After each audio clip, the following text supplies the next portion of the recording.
Hello guys, nagawa nyo na ba to? Itong pork giniling. Napakadali itong gawin, itong pork giniling. Ang kailangan lang natin, yung giniling, lalagyan natin ng bawang, tapos lalagyan natin ng konting tubig. And after, lagyan natin ng toyo. Tapos pakulian lang natin. Tapos lagyan natin ng paminta. Yan, pag lumambot na yung pork giniling, salain lang natin. Ito lang ang kailangan natin, sibuyas, kamatis, bell pepper, tapos carrots, patatas. Ang unang gagawin natin, ipiprito natin itong patatas tsaka carrots. And after, next natin yung giniling. Papuli lang natin yung giniling. Antay natin mag-aroma, yung kulay pula ang giniling.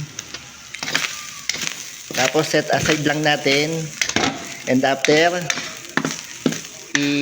next natin yung bawang igisa.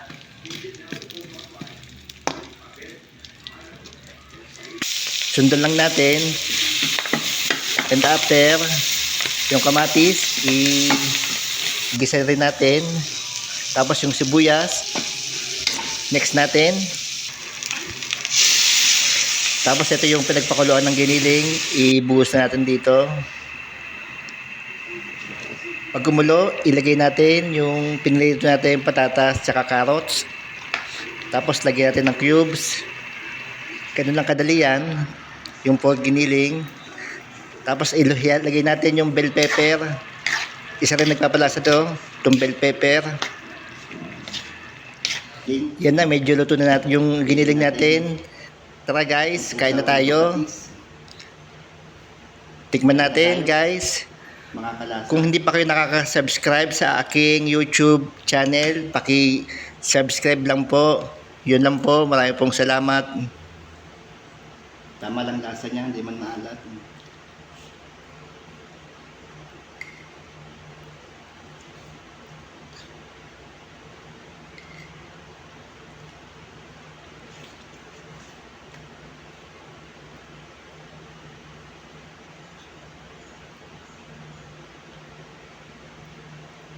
Guys, paki-subscribe lang po sa YouTube. Yung nakikita yung account. Para masundan nyo yung mga i-upload ko na video.